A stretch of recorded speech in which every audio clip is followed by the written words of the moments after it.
Oh, hi. So what happened was, I hot dogged your heart, and then I came over there to see which discs which ones you had in your hand, but I had already stamped your heart. The point of it was that the first time that you were going to flip the discs over, you were going to see that you had been hot dogged, and I was just now walking over to see you for the first time. So the timeline is all wrong. So you should have seen the hot dog down, and then I would not have been incriminated. I didn't see it until after the round. I just thought it was weird we were talking about discs. No. I was just curious, what are you throwing out here? You're like, oh, I'm throwing this harp. And I'm like, flip the harp over.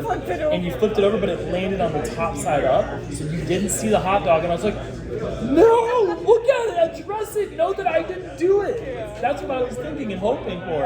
And then later you're like, I know it's you. You asked what you just said, like, you knew I liked my heart, so you got me. And I'm like, no, I already got your heart. But I didn't get that payoff moment. So that was what happened. To be fair, I shouldn't tell you this is really bad. My weirdo in the band did tell me that. But I knew it! I told you! I told you! I kept it a secret. I told you. I never told. I told you. But I didn't tell I said you can't trust anyone. No one but me. trust no one. That's why he did it. Oh, he is the worst. I told you. Oh, it's so angry. I told you. So all right, here's the next thing. Here's the thing. Here's part It two. would have ruined the fun, so Alright. I didn't tell people. I know it's strong I just tried to convince people. All right, so here's the fun part, because we were in Waco and we did the little documentary thing, and I'm talking Academy Award, okay, holding this together. When all fingers are pointing at you and still somehow holding it together, I was very proud of myself. And so we're going through all the people we knew we got hit. Blah, blah, blah, blah, blah, blah, blah, blah, blah. When you approached me at the memorial, I was nervous. I didn't know what to say. I was like, oh, I wasn't expecting this. So then I randomly told you that I hit Kale. Nobody else knew that I hit Kale with this. Kale never said anything about it, but I told you that. That's funny. I never told. So this is good, because this is the best part of the story that nobody knows yet. I hit Kale LaVisca. I was at Vegas. I pulled his disc out literally next to him, stamped it, put it back in his bag. It was the smoothest thing I ever got away with. But he never ever confronted to the world that he got hit. And he apparently found out but didn't tell anybody. Which I was like, ooh, you dirty dog. Alright, so I told you I hit Kale. I was like, yeah, Kale got hit. But he never told anyone. So there was not public information. Nailed you for that. Yes. So I we was were picking you for the wrong reason. So yes, now this is where it really should have all broken down. We were at Waco, and we were discussing all the people we knew we got hit. And I knew you'd been hit. You hadn't said anything about it, and I didn't want to tell anyone that you knew that you'd been hit, because you were pretty certain it was me, or you knew it was me. And so I was like, dang. So I didn't mention you at first, but I knew that eventually you were going to tell Eric and Tina, right? So I called them after I Eric did left. not know This is like a the master. entire time. I knew. I never told Eric. How did you know? Because she told you? She's the only person She's I the only told. person. And I swore And I to the never. secrecy, and I told Eric was Alright. so mad at me. Mike Weirda, I told her very late in the game. Yeah, very It's late. very late. you're dead to me. Absolutely dead to me. I looked you in the eyes and you said no, you wouldn't say anything. And you did. And these two could have been swayed. And they weren't, because you ruined it. You ruined us. I'm very swayable. Okay. Yeah. This is really frustrating, because I thought for sure, with good evidence, that you'd be like, okay, well, maybe there's a shadow of doubt. You never let up. So when I left their place at Waco, and I realized, oh my God, this is definitely gonna incriminate me if I don't tell them that I knew, just a hazy or something, or whatever that is. If I didn't tell them that you had been hit, then I was gonna be in trouble. Now this is really great. So listen to this. Trust me, it was really tough. Stressed. I was very stressed, because when I left, I was like, oh my God, my circle of lies is gonna come back and haunt me. Circle of lies. And I was like, this is what happens when you lie to people. You eventually get caught up because you don't know which lie you told who. Except for me, I told everyone, no, it wasn't me. So that was the only lie I had to maintain. Right. But when we got you on the phone, I called Eric up. What's that? That's a ghost paint. That. Thanks. Please? Yeah, please. Whatever. Okay. I called Eric. I'm like, oh, I forgot to tell you, Erica.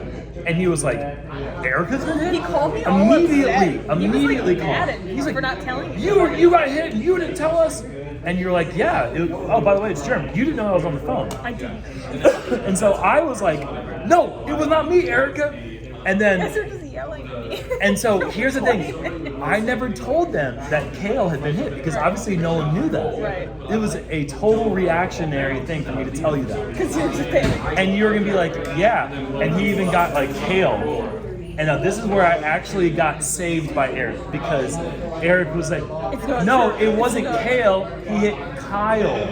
Because I did hit Kyle. Do you remember this? Say that, yeah. And I was like, oh my God, because they're Did I nice. say Kale? You did. You did. Oh man. And I was like, oh, Kale's gonna be the one that gets me. He convinced me Yes. that it was Kyle. It was Kyle, not Kale. And because My whole crime board is wrong. Yes. That's so funny. It literally was the saving grace that Kyle and Kale's name were so Sounded close similar. because then it threw him back into that world of like confusion. Literally completely forgot that you ever said anything about Kale or that we talked about him. Because I just thought, oh, I heard the name. Yep. And then a secondary bandit came and Thomas Gilbert Oh, was he an imposter? how do you know this? hit Ezra. How do you know this? Ezra's was a fake, it was a computer graphic. Or not Ezra, it was, he hit Did he have a stamp? He hit Adam Hannes. Adam. Okay, yes. It was Thomas told Thomas. Eric. Okay, Thomas. Okay, so Thomas is out. I didn't want to give up him. Out Thomas. Second. So Thomas. Thomas! Sorry. Thomas ended up telling Nate, and Nate was there. Do you know the origin of it all? No. Okay, so let's go back to the beginning. The beginning of this was I might have lied to you. to who? Oh, to Tina. The origin of this is Las Vegas. I go to Joann's Fabrics to get some vinyl because I want to do some shirts. And I go there and I stop on the stamp aisle and I see a bunch of really cool stamps. I see like a really cool feather stamp that's like an inch and a half long. I'm like, oh, that's cool. I see a donut. And I'm like, that's awesome. It's like a little bit bigger than a silver dollar. And I'm like, that's a cool thing to stamp people's discs with. And then there's 4-pack. A hamburger, french fries, pizza, and a hot dog. And I was like, oh, that's awesome. And so I tell Nate, like, look at this stamp pack I got. This is going to be sweet. And he's like, get rid of all of them, except for the hot dog. And stamp people with the hot dog. And don't tell him you did it. Essentially, Nate was the mastermind. Nate is actually the hot dog bandit. Yeah, he's the He's- puppeteer. He is the mastermind, and I was the guy on the ground. I was definitely boots on the ground. Taking the fall. But like, it was a triangle between Jules, Nate, and I, basically sharing all the information, what was going on, and then like relying on. Well, obviously, no. We wanted to see how far it went, and by getting Eric first, he was the first person I got. By getting Eric first, it became. What happened? Oh. By getting Eric first, he was the person that cultivated the whole mystery. Well, Having- Tina's filming. Okay. You were the person that did the work with the documentary. But if Eric weren't such a loud ass, and if he wasn't so like persistent, like, I have to find who did this, who did my disc, Called me then it wouldn't have yelling been. for 20 minutes. Yes, and he was the perfect person to hit. And so the origin was Nate and I came up with this plan, like how I was gonna do it. Nate was the one that said it's got to be the hot dog. I'm like, hot dog and pizza? Nope, hot dog. And then 7:30 call time. About to start. oh yeah. So I actually had a purple stamp, and the imposter was using black ink. And so obviously I knew who the imposter was because I didn't hit these discs. But the people whose discs got hit, they want to know if they got hit by the imposter or not. Did you have dark purple ink or did you have black ink? And it was very similar. But if you looked and you could see through it a bit, you could tell it's purple. And if it was purple, you got hit by the OG, and if it wasn't, then you got hit by an imposter. Now, apparently there's a second imposter as well, because people were getting hit that Thomas didn't get. And that's the only mystery now is who's the second? Who's the other guy? Second Who's the imposter? third? Yeah, who's the second imposter? Did you